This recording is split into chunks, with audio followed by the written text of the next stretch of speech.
Selamat datang di Neuro Movies. Bagi sobat-sobat yang belum subscribe, silahkan subscribe channel ini. Semoga sobat sehat selalu dan terus bahagia di sepanjang waktu. Kali ini kita akan melihat alur cerita film berjudul Madam yang dirilis pada tahun 2015. Film ini menceritakan seorang wanita muda cantik yang baru menikah dengan seorang pengusaha kaya raya, hingga di mana ia harus tinggal bersama pelayan mudanya dan menikmati beberapa gerakan adu mengadu. Bagaimana ceritanya? Yuk rebahkan badan, tutup pintu, tutup jendela, dan fokuskan perhatian karena film ini akan segera dimulai. Berlatar belakang di negeri Ginseng, di mana saat itu Jepang masih menjajah negara Korea. Terlihat Madam berjalan bersama pelayan yang bernama Ji untuk bertemu calon suaminya. Tak lama kemudian, calon suami bersama pelayan menyambut kedatangan Madam dengan penuh gembira. Calon suami Madam bernama Chung dan pelayannya bernama Lee. Cerita singkat. Beberapa waktu kemudian, Madam dan Chung sudah resmi menikah. Malam itu akan dilangsungkan prosesi malam pertama. Madam dengan segala kepolosannya serta kenikmatan aset tubuhnya sudah sangat siap untuk diaduk-aduk oleh Chung. Namun, entah mengapa Chung lalu tiba-tiba meminta Madam untuk tidur saja. Keesokan harinya terlihat Chung berjalan bersama beberapa pelayan yang membawa hasil kebun yang akan dijual ke pasar. Terlihat di sana ada tentara Jepang yang bertindak semena-mena. Chung mencoba melawan dengan adu mulut kepada si pemimpin. Tapi apa daya, itu membuat Chung malah tewas di tempat. Kabar duka itu sampai ke telinga Madam. Madam pun menangis bersedih dan hancur mengapa semua ini terasa tak adil baginya. Bahkan Madam pun belum merasakan bagaimana rasanya diaduk-aduk oleh suaminya sendiri. Dengan kematian Chung, pelayan mulai ketakutan. Mereka memutuskan untuk pergi dari rumah majikannya. Jadi sekarang hanya ada kakek, Jo, dan Madam di rumah yang megah dan luas. Alasan kakek tidak ingin kabur karena sepanjang hidupnya ia telah habiskan untuk melayani Chung. Tentu ia akan terus mengabdi kepadanya sampai kapanpun. Ketakutan para pelayan nyatanya tak terjadi di sana. 3 orang itu hidup damai, tentram, dan bahkan menjalani kehidupan sehari-harinya tanpa rasa takut. Waktu pun terus berlalu. Madam sangat terasa kesepian. Tak ada cinta yang membuat hatinya mekar kembali. Bahkan kesepian itu semakin terasa ketika melihat Lee dan Ji beradu gesek-gesek di semak.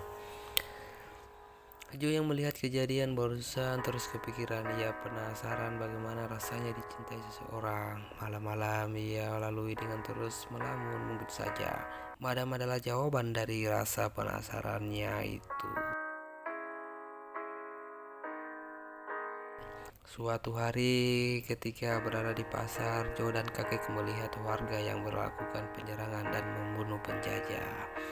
Terlintas di kepala kakek kalau Madam yang sendirian di rumah sangat bisa berbahaya. Lalu ia menyuruh Jo untuk pulang dan menjaga Madam. Sampainya di sana terdengar suara gemercik air, di mana Madam sedang mandi dengan pintu terbuka lebar karena kunci pintu sedang rusak. Madam tersadar dan berteriak. Jo pun lari sekencang mungkin dari sana. Pemuda itu pun semakin tak terarahkan pikirannya, semakin kuat hasratnya dan terus teringat bagaimana indahnya pemandangan aset Madam. Madam terbangun di malam itu. Ia tiba-tiba memikirkan Jo yang gelagaknya pemuda itu suka padanya. Beberapa waktu kemudian, aset Madam sangatlah basah karena sudah lama sekali tak pernah dicicipi. Ia pun mengajak Jo untuk berkuda-kudaan dan menikmati lakukan aset Madam di malam itu, saat kakek berada di kota untuk membeli kebutuhan mereka. Setelah pertama kalinya merasakan aset Madam, jiwa muda dan membara dalam diri Jo semakin membuatnya terus-terusan menggesek Madam. Suasana yang aman itu melancarkan aksinya untuk berkali-kali bergesekan dengan Madam. Hari-hari indah itu terasa berlalu ketika kakek kembali dari kota dan membawa seorang pria dengan maksud untuk dijadikan teman hidup Madam. Karena telah mendapatkan asupan pergesekan duniawi dari Jo, Madam menolak tawaran dari kakek. Malamnya, Madam dan Jo akan kembali melakukan rutinitas mereka. Namun, kali ini mereka harus hati-hati agar tidak ketahuan oleh kakek. Sayangnya karena suara merdu dari madam terlalu nyaring, membuat kakek terbangun dan mengintip kelakuan mereka berdua. Pagi harinya, kakek menyampaikan kekecewaannya kepada mereka berdua. Ia ingin pergi saja dari rumah itu dan meminta cucunya Joe untuk jaga dirinya baik-baik.